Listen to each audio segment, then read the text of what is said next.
Bonjour à tous et à toutes, bienvenue sur Outre-mer 360 Radio qui est au cœur de cette 60e édition du Salon international de l'agriculture sur le stand de l'Odéadom. Tout au long de ce grand événement agricole, Outre-mer 360 est là pour présenter les différentes filières agricoles des différents territoires ultramarins. Et aujourd'hui, nous allons parler du sucre avec Madame Sylvie Lemaire. Bonjour. Bonjour. Alors, vous êtes la déléguée générale du syndicat du sucre. Alors, pouvez-vous déjà nous présenter ce syndicat ? Alors, le syndicat du sucre de la Réunion représente l'industrie sucrière réunionnaise et plus globalement la filière canne-sucre, qui est la première filière agro-industrielle de la Réunion, qui est une importante filière avec un produit qui permet d'approvisionner le marché réunionnais, mais aussi de partir à l'export. C'est la première filière export du territoire. Alors, la force du sucre réunionnais, c'est le premier sucre européen. Alors, pouvez-vous nous en dire en plus sur ce... Alors, la spécificité du sucre réunionnais, c'est que c'est un sucre de canne. Comme vous le savez, l'Europe continentale ne produit que du sucre de betterave. Et le sucre de canne, en Europe, il n'est produit que dans 3 territoires, qui sont des territoires français, qui sont la Réunion, la Guadeloupe et la Martinique. Et seules la Réunion et la Martinique exportent ces sucres de canne vers l'Union européenne, la France, mais aussi les autres produits européens.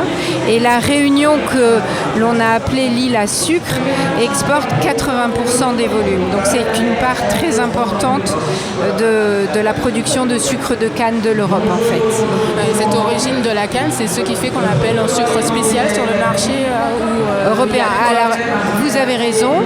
Le fait que nous fabriquons des sucres roux de canne, naturellement roux, qui sont des sucres de qualité alimentaire et qui vont pouvoir être vendus aux consommateurs ou pour les industries agroalimentaires, ces sucres, on les appelle nos sucres de spécialité, puisqu'ils sont différents forcément des sucres blancs que l'on connaît en Europe continentale.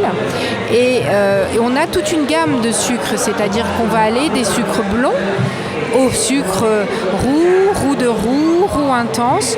Nous avons des cahiers des charges très précis à respecter en fonction de ce que veulent les clients. Et donc, on va commercialiser ces sucres sur le marché européen. En termes de tonnage, ça représente combien ce sucre spécial réunionnais ? Alors, c'est à peu près la moitié de la production réunionnaise, puisque c'est un sucre à plus haute valeur ajoutée et on ne peut pas faire 100% de sucre roux de canne de qualité alimentaire. Et donc, aujourd'hui, nous produisons de l'ordre de 80 000 tonnes de sucre de roux de canne. Bon, il y a combien de planteurs au sein de ce syndicat alors, ce sucre ? Nous sommes, alors ça c'est très important. La filière canne-sucre à La Réunion, c'est une filière très importante. Nous avons 2500 exploitations cannières. Pratiquement 40% des exploitations de l'île ont comme culture pivot, c'est-à-dire ils tirent leur principal revenu de la canne à sucre. Et donc, je vous le disais, le sucre produit ensuite, il va certes approvisionner le marché local, mais nous n'avons un marché local que de 870 000 habitants à peu près. Et ensuite, c'est la première filière d'exportation. Donc, plus de 90% de la production est exportée sur le marché européen. Et pour nos sucres de spécialité, donc du rond, du blond clair au roux foncé, en fait, nous approvisionnons 15 pays en Europe et nous sommes quasiment leaders sur ce marché.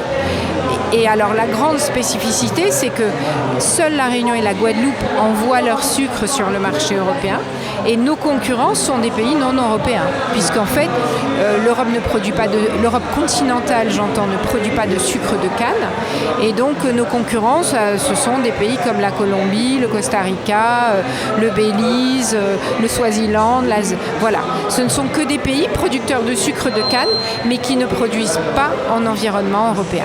Et le sucre réunionnais, une fois exporté, on le retrouve dans quel type de produit ? Est-ce que c'est du sucre de consommation ou pour des industriels Alors, on le retrouve dans plein de produits en fait. Souvent, quand vous avez des produits au sucre roux de canne, c'est le sucre de la Réunion, par exemple dans les confitures Bonne Maman ou les biscuits Bjork. Dès que l'on précise au sucre de canne, c'est souvent du sucre qui vient de la Réunion, mais pas toujours. puisque je vous le disais, on a la concurrence de pays non européens qui produisent aussi du sucre de canne. Et au niveau des sucres roux, nous sommes grossistes.